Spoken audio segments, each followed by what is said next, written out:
Recently, I made a community post over on YouTube asking you for your favourite games of 2023.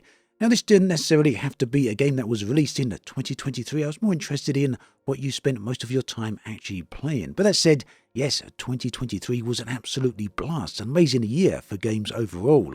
But when it comes to all you guys, well, I'm not so interested in games that were simply released in 2023. I wanted to know what you've been playing and what you've been enjoying. Now, I must say at this point that I can't mention every single game that was listed in the comment section there because there's far too many of them. But what I am going to mention is the games that were mentioned a whole bunch of times, as well as a few standout ones that I simply didn't know existed before they were mentioned in the comment section there. And one other quick note here, because I know a bunch of people are certainly going to bring it up. Yes, 2023 did have more than a few disasters in terms of gaming. Some very, very bad ones, in fact. But they've had a huge amount of attention over the year. I'm not going to talk about those any further. Instead, we're going to focus on the good games.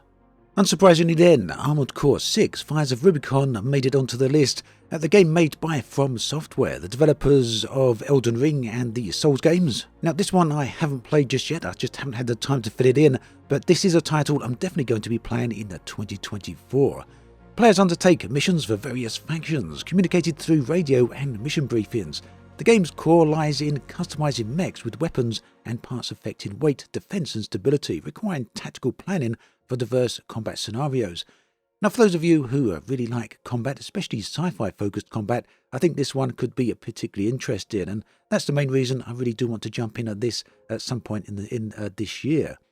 The game does have a 15-hour single-player campaign or thereabouts, and that is complemented by a New Game Plus mode. If you're more into multiplayer matches, however, those are available, as well as AI combat arenas.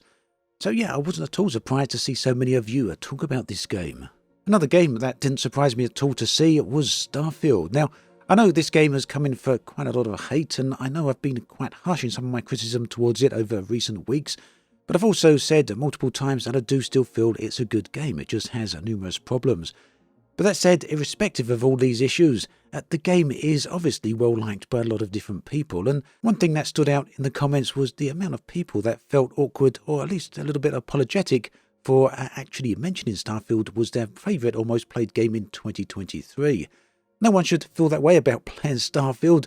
It's well worth putting the time into if you enjoy that type of game. So I, for one, am not at all surprised to see so many of you are still enjoying and still playing Starfield. As much as Starfield was mentioned in the comments to the community post, however, one game was mentioned a lot more, and I don't think any of you will be surprised, and that is Baldur's Gate 3. This is my favourite game of the year, without a doubt. Actually, it's jointly tied. Baldur's Gate 3 is tied with Alan Wake 2 for my favourite games of the year. Both of these were mentioned quite a bit in the comment sections as your favourite and most played games of 2023. When it comes to Baldur's Gate, for me, it's really down to the sheer variety of approaches you can have to the storyline, which really does make it stand out like nothing else. Talking of Alan Wake 2, I think this one had one of my biggest surprises in gaming for perhaps the last 10 years or more. I won't talk about that particular part of the game because I don't want to spoil it here.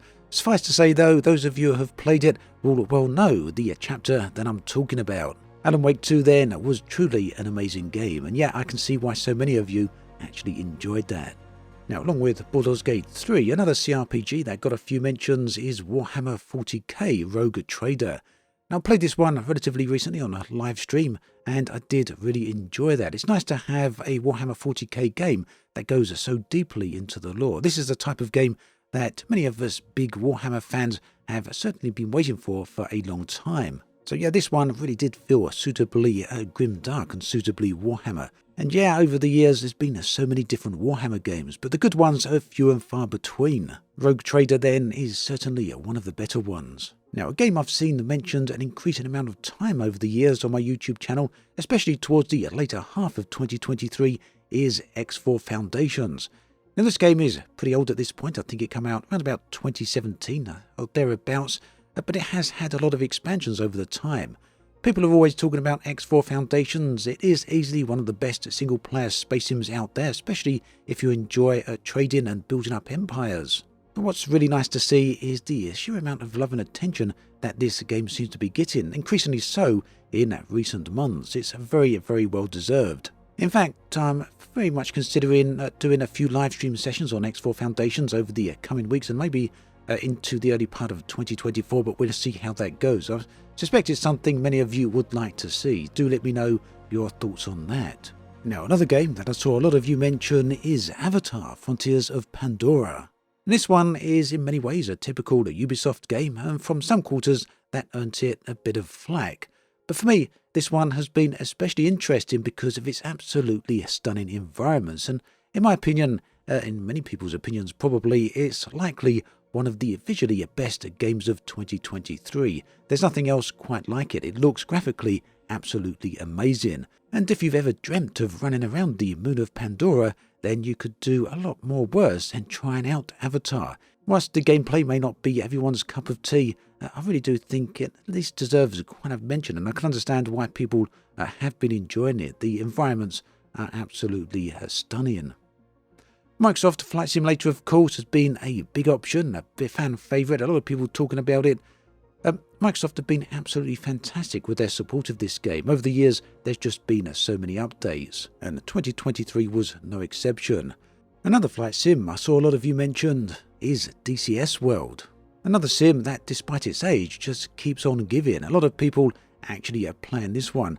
Now, this is a sim that I'd like to fly more myself in, but unfortunately I just don't have the time to do so. But this one is free. If you want to check it out for yourself, you just pay for certain planes and certain maps. But certainly you can do a whole ton of stuff just from the free version. Elsewhere, we've got Cyberpunk 2077 Phantom Liberty. I mentioned a whole ton.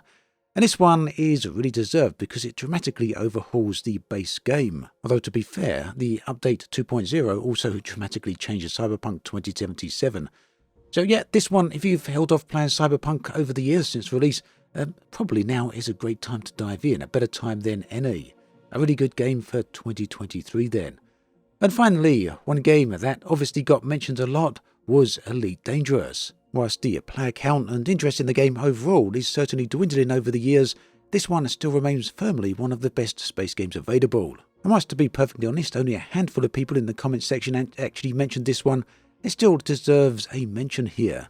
And I can see why it's certainly one of people's most played and most favourite games from 2023. Now, those are most of the big hitters, but I also wanted to talk about a few indie titles that got mentioned by you in the comments section. These ones stood out to me because I hadn't actually heard of them before now, but now I've seen them, I really want to give them a try. I did do a bit of research on each of them, so I can now fill you in on all the details. Again, these aren't necessarily games that were released in 2023, but they were games that people in the comments section had played during 2023 and hence mentioned them that they were their most standout game for the year. So, we've got 3 here. Let's start with Night in the Woods. It's a single-player, story-driven adventure game featuring May, a cat girl returning to her hometown, Possum Springs.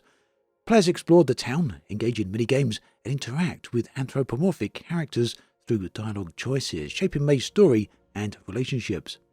The game includes light 2D platforming elements focused on explorations. It's a character-driven game with a narrative that explores themes of adulthood, insecurity, and working-class struggles. The setting, Possum Springs, is rich in history and mystery, adding depth to the story. The game blends everyday activities with a deeper storyline, offering a unique mix of mundane and significant experiences. So yeah, that's something I'd like to take a look at.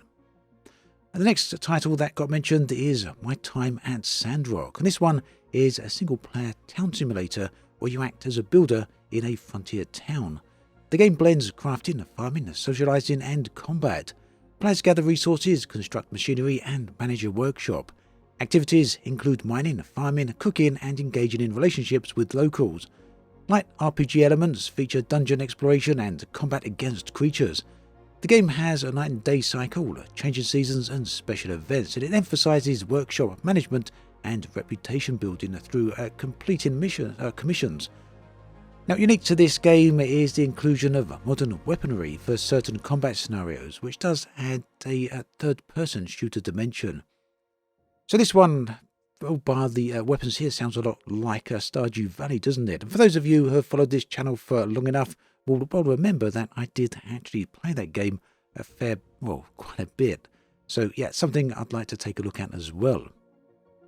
Domekeeper is a single-player roguelike game set on an alien planet where the player's spacecraft crash lands, triggering attacks from local creatures. Players must mine resources beneath their glass dome, using them to upgrade their dome's defences and equipment, including a laser cannon and mining drill. The gameplay involves a cycle of resource gathering and defending against increasing challenging monster assaults. Strategic decision-making is crucial, balancing resource management and time. The game features a relic hunt mode, aiming to find an ancient device to eliminate enemies, and a prestige mode for score competition. Domekeeper combines strategy, action, and resource management, so this is kind of not my cup of tea necessarily, but I've seen many of you talk about this type of game in the past, both on my Discord channel, in the YouTube comments, and elsewhere around the internet, so I kind of thought this one worth mentioning because I think, well, more than a few of you would probably find it interesting. So there we have it, some of your most interesting games and most favourite games from 2023.